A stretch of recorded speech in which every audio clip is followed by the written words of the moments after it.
Sir నమస్కారం sir. నమస్తే అండి. సార్ వైసీపీ నేత పల్లభనేని వంశీ అరెస్ట్ అవ్వడం మనం చూస్తూ ఉన్నాం. టీడీపీ అంటే ఆఫీస్ మీద దాడి కేసుకు సంబంధించి అరెస్ట్ అయ్యారు. కాకపోతే దీనిపైన కొన్ని అనుమానాలు కూడా వైసీపీ వాళ్ళు వ్యక్తం చేస్తున్నారు. ఇది ఎవరైతే కంప్లెయింట్ చేశారో ఆ వ్యక్తి అయితే ఉపసంహరించుకున్నారు. అయినా కూడా అరెస్ట్ చేశారు. ఇది అక్రమ అరెస్ట్ అని వాళ్ళు అంటున్నారు.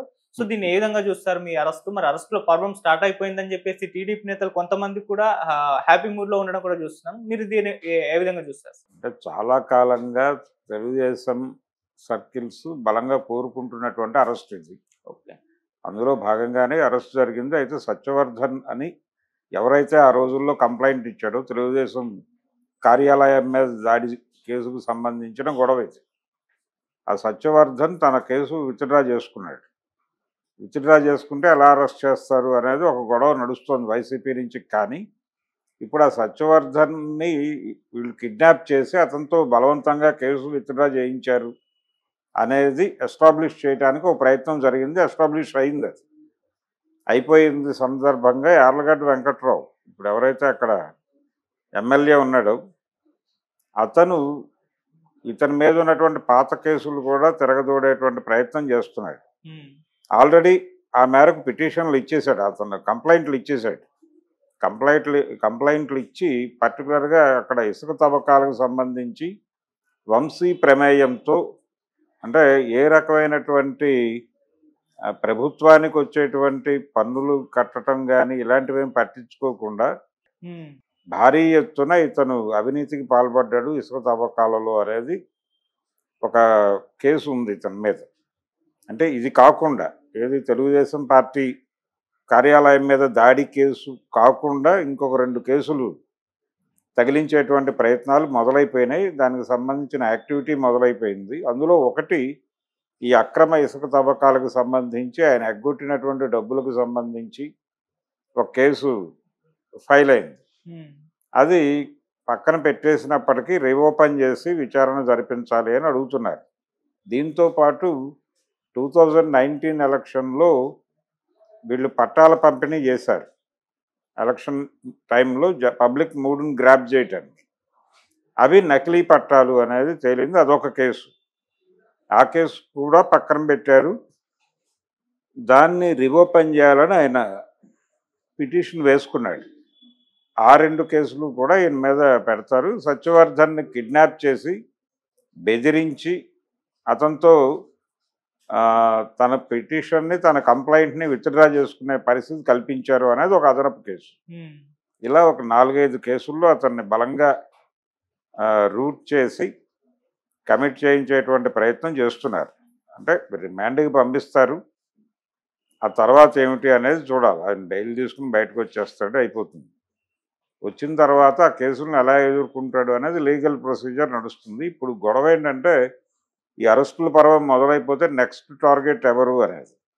నెక్స్ట్ టార్గెట్ అనివార్యంగా కొడాలి నాని అవుతాడు అనేది ఒక అభిప్రాయం సర్వత్రా ఉంది. ఎందుకంటే వల్లభనేని వంశీకి ఒక రకమైన ఇన్స్పిరేషన్ కొడాలి నానిని.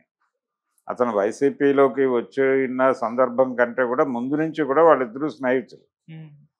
వాళ్ళిద్దరి మధ్య ఉన్న స్నేహం, వాళ్ళిద్దరూ కలిసి సినిమా నిర్మాణం కూడా చేశారు, విడివిడిగా కూడా చేశారు. కలిసి చేసినటువంటి ఒక సూపర్ హిట్ సినిమా ఉంది మన కళ్ళ ముందు, అదుర్స్ అనే సినిమాకి వీళ్ళిద్దరూ ప్రొడ్యూసర్లే. ఆ తర్వాత కూడా కొనసాగింది వీళ్ళ బంధం. తర్వాత ఆయన రవితేజతో ఒక సినిమా సొంతగా చేశాడు, వల్లభనేని వంశీ. అది వర్కౌట్ అవ్వలేదు, కమర్షియల్గా సినిమా డిజాస్టర్ అయింది. అలా ఆయనకు ఒక ప్రయాణం ఉంది. ఆయనకు ఒక రకంగా వైసీపీలోకి వెళ్ళటానికి వీటికి సంబంధించి రకరకాలుగా సహకరించిన వాడు కొడాలి నాని. అందుకని కొడాలి నాని నెక్స్ట్ టార్గెట్ అవ్వబోతున్నాడు అనేది వినిపిస్తున్న మాట. కొడాలి నాని అరెస్ట్ ఎప్పుడు అని చెప్పి ఇప్పుడు ఒక క్యూరియాసిటీ నెలకొంది ప్రపంచంలో. ఇలా చాలామంది ఉన్నారు. ఈ క్రమంలో వైసీపీలో నుంచి అప్పుడు ఆ రోజుల్లో తెలుగుదేశం పార్టీ మీద మాట్లాడినటువంటి వాళ్ళందరినీ ఏదో కేసులో బుక్ చేసి కంట్రోల్లోకి తీసుకునేటువంటి ప్రయత్నం జరుగుతుంది. వైసీపీ నాయకులందరూ కూడా అలర్ట్గా ఉండాల్సిన సందర్భం. పేర్ని నాని కేసులు కూడా తిరిగి తవ్వుతారు. అతని మీద కూడా టార్గెట్ చేసి ఏదో కేసులో బుక్ చేసి లోపల పంపించే ఛాన్సెస్ ఉన్నాయి.